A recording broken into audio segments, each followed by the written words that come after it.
क्या आपने कभी सोचा है ऐसे क्या कर रहे होंगे जिसके चलते कलयुग को धरती पर आना महाभारत की समाप्ति के साथ द्वापर युग की समाप्ति के दिन भी समीप आ रहे थे। तब धरती पर अपनी भूमिका पूरी कर रहे भगवान श्री कृष्ण वैकुंठ धाम लौट गए।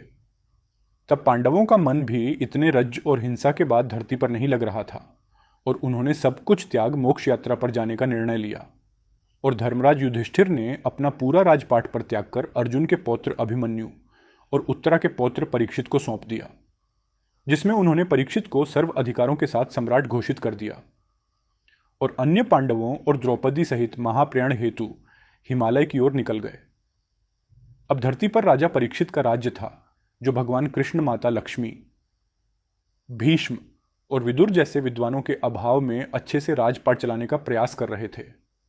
कहा जाता है कि पांडवों और द्रौपदी जब हिमालय मोक्ष यात्रा पर चले गए, तब एक दिन स्वयं धर्म बैल का रूप लेकर और गाय के रूप में बैठी पृथ्वी देवी सरस्वती नदी के किनारे एक एक छोर पर बैठे वार्तालाप कर रहे थे। गाय के रूप में बैठी पृथ्वी के नयन आंसुओं से भरे हुए थे। उनकी आंखों से लगातार अश्रु बहे जा रहे थे। पृथ्वी को दुखी देख धर्मरूपी बैल ने उनसे उनकी परेशानी का कारण पूछा। धर्म ने कहा, देवी, कहीं तुम ये देखकर तो नहीं घबरा गई कि मेरा बस एक ही पैर है, या फिर तुम इस बात से दुखी हो अब तुम्हारे ऊपर बुरी ताकतों का शासन होगा। इस सवाल का जवाब देते हुए पृथ्वी देवी बोली, हे धर्म, तुम तो सब कुछ जानते हो, ऐसे में मुझसे मेरे दुखों का कारण पूछने से क्या लाभ।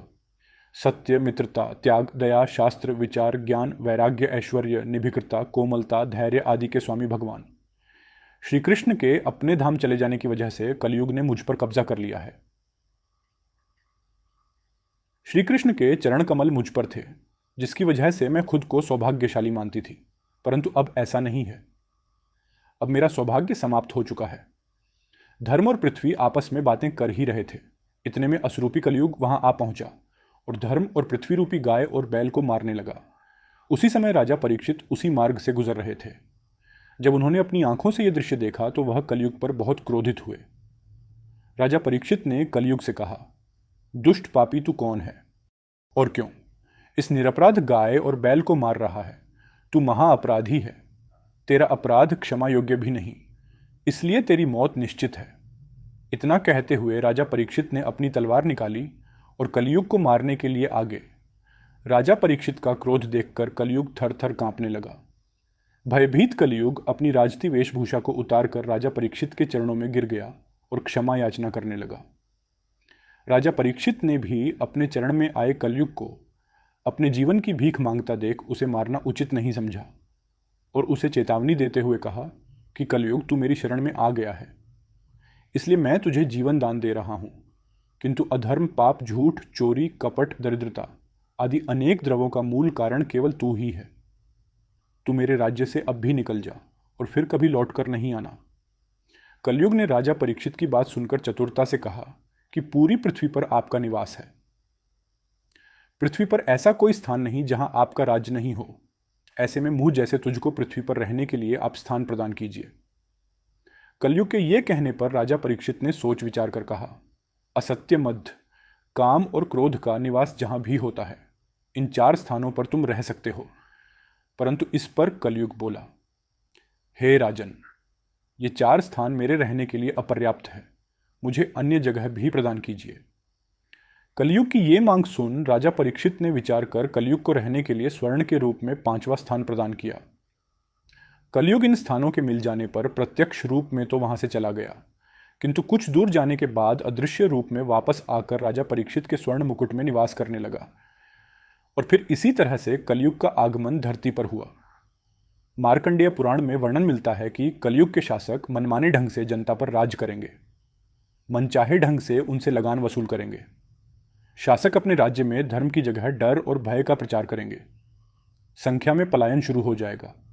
लोग सस्ती चीज़ों की तलाश में अपने घरों को जाने के लिए मजबूर हो जाएंगे। धर्म को अंदाज किया जाएगा और लालच, झूठ और कपट सबके दिमाग के ऊपर हावी रहेगा।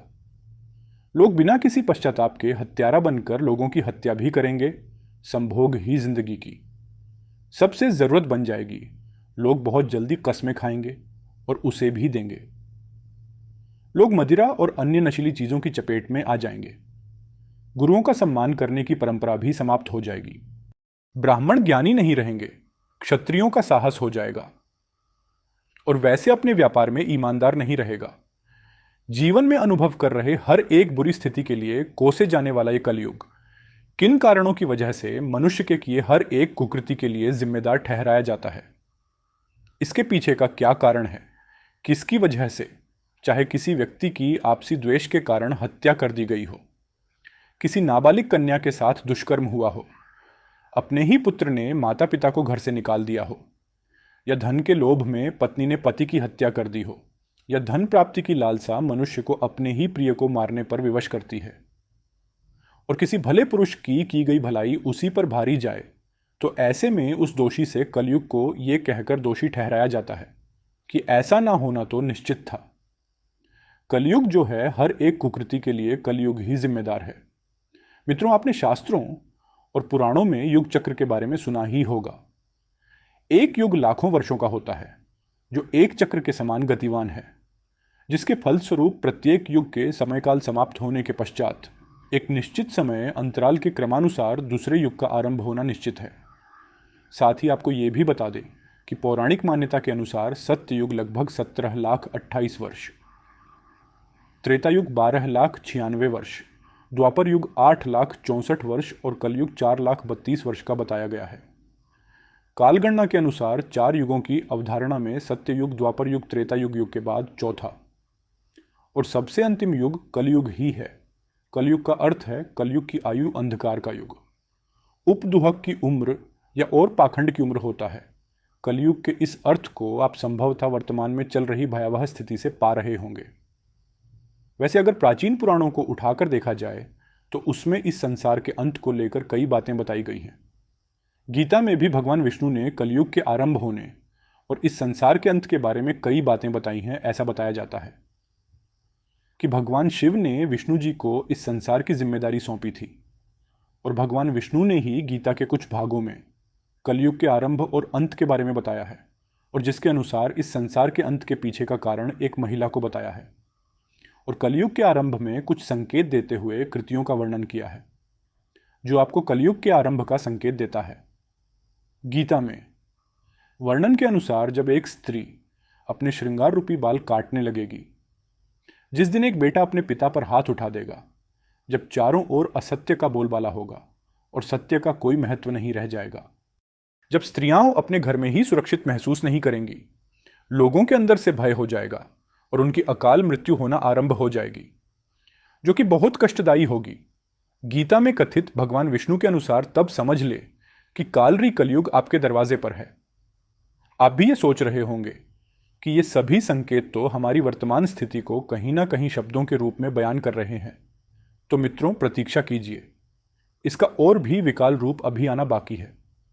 क्या हम सब ने कभी इस बात पर ध्यान दिया है कि ऐसे क्या कारण होंगे जिसके चलते कलयुग को धरती पर आना? महान गणितज्ञ आर्यभट्ट ने अपनी पुस्तक आर्यभट्टियम में इस बात का उल्लेख किया है कि जब वह 23 वर्ष के थे तब कलयुग का 3,600 वर्ष चल रहा था। के अनुसार आर्यभट्ट का जन्म 476 ईसा पूर्व में हुआ था। मध्यकाल के भारतीय ज्योतिषियों ने माना है कि कलयुग एवं कल्प के प्रारंभ में सभी ग्रह सूर्य एवं चंद्र को मिलाकर चैत्र शुक्ल प्रतिपदा को रविवार के सूर्योदय के समय एक साथ एकत्र थे। अधिकतर विद्वानों के अनुसार कलयुग का प्रारंभ 3,102 ईसा पूर्व हुआ था। इस मान से कलयुग का काल 4,36,000 साल लंबा चलेगा। अभी कलयुग का प्रथम चरण ही चल रहा। कलयुग का प्रारंभ 3,102 ईसा पूर्व हुआ था, जब 5 ग्रह मंगल, बुध, शुक्र, बृहस्पति और शनि मेष राशि पर 0 डिग्री पर हो गए थे। गणना की जाए तो 5,122 वर्ष कलयुग के बीत चुके हैं और 4,26,882 वर्ष अब भी बाकी है। श्रीमद् भगवत पुराण में भी इसका वर्णन किया गया है, जिसके अनुसार सुखदेव जी राजा परीक्षित को कलयुग के संदर्भ में चर्चा करते हुए बताते हैं कि जिस समय सप्तर्षि मघा नक्षत्र में विचरण कर रहे थे तब कलिकाल का प्रारंभ हो गया था। कलयुग की आयु देवताओं की वर्ष गणना से 1200 वर्ष की, अर्थात मनुष्य की गणना अनुसार 4,32,000 वर्ष की है। यदि इन चारों कालों में अंतर करने में आपको कोई कठिनाई हो रही हो तो इसका विस्तार करते हुए हम आपको बता दें नंबर। एक सतयुग में मनुष्य की लंबाई 32 फीट अर्थात 21 हाथ बताई गई है। इस युग में पाप की मात्रा 0% और पुण्य की मात्रा 100% होती है। त्रेता युग में मनुष्य की लंबाई 21 फीट अर्थात लगभग 14 हाथ बताई गई है। इस युग में पाप की मात्रा 25% और पुण्य की मात्रा 75% होती है। नंबर 3, द्वापर युग में मनुष्य की लंबाई 11 फीट अर्थात लगभग 7 हाथ बताई गई है। इस युग में पाप की मात्रा 50% जबकि पुण्य की मात्रा 50% होती है। नंबर 4, कलयुग में मनुष्य की लंबाई 5 फीट 5 इंच अर्थात लगभग 3 हाथ बताई गई है। इस युग में धर्म का 1/4 अंश ही रह जाता है। इस युग में पाप की मात्रा 75% जबकि पुण्य की मात्रा 25% होती है। मित्रों, हमारे पुराणों में कलयुग की अंत से बातें भी लिखी गई हैं।